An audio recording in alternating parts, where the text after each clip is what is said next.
Welcome to रिसांस cooking. और आज मैं बना रही हूँ नमक पारे, जो चाय के साथ बहुत मजे के लगते हैं और बहुत इजीली और बहुत आसानी से तैयार हो जाते हैं। बहुत थोड़ी इंग्रेडिएंट्स के साथ आप इन्हें घर पर तैयार कर सकते हैं। तो इन्हें बनाने के लिए हमें किन चीजों की जरूरत है वो देख लेते हैं। नमक पारे बनाने के लिए मैंने यहाँ पर 1¼ कप ऑल पर्पस फ्लावर लिया है, हाफ टी स्पून जीरा इसमें ऐड कर रही हूँ, 1/4 टीस्पून से थोड़ा सा ज्यादा नमक, 1 टीस्पून शुगर,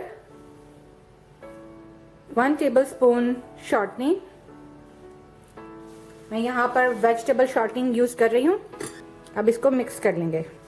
नमक पारे बहुत मजे के बनते हैं और बहुत आसानी के साथ तैयार हो जाते हैं।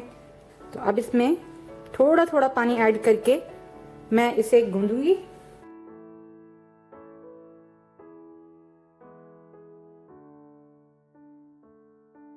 इसी तरह थोड़ा थोड़ा पानी करके ऐड करते जाएं कि कहीं आपका डो जो है वो एकदम बहुत ज़्यादा सॉफ्ट ना हो जाए या पतला ना हो जाए। तो ये हमारा आटा गूंद चुका है और इसको डैम्प टी टॉवल से कवर करके रख दें तकरीबन 15 to 20 मिनट्स के लिए।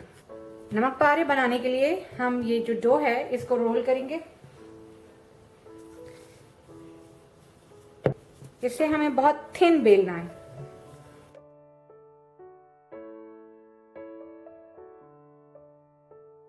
अब हमने इसको बेल लिया है और अब ये बिल्कुल थिन है। अब इसको हम थिन स्ट्रिप्स में काट लेंगे।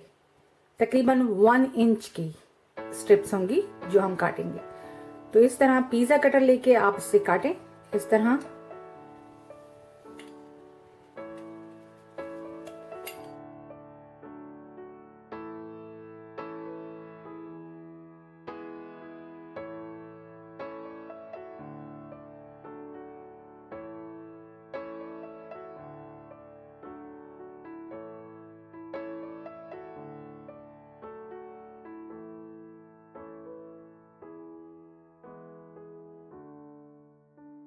अब ऑयल जो है वो गर्म हो चुका है।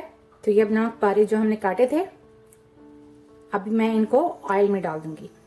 अभी ऐसा लग रहा है जैसे ये स्टिक हो गए हैं, लेकिन जैसे ही ऑयल में जाएंगे वैसे ही ये अलग होना शुरू हो जाएंगे।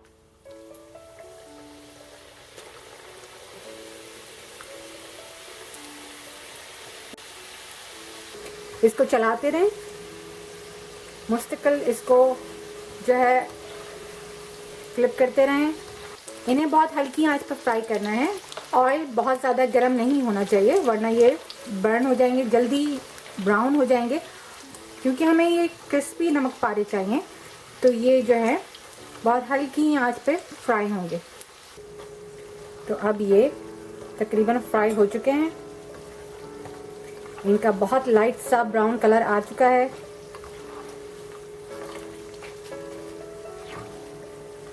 बस मैं अब थोड़ी देर में इन्हें निकाल लूंगी।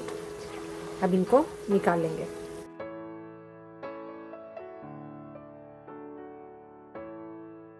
गरम गरम नमक पारे बिल्कुल ऐसे ही हैं जैसे आप अभी हलवाई की दुकान से लेकर आए हैं। Very crispy. तो मजेदार से नमक पारे तैयार हैं और आप भी इसे अपने घर पर बनाएं और मुझे उसकी फीडबैक दें। Thanks for watching Rizwana's cooking. Bye for now.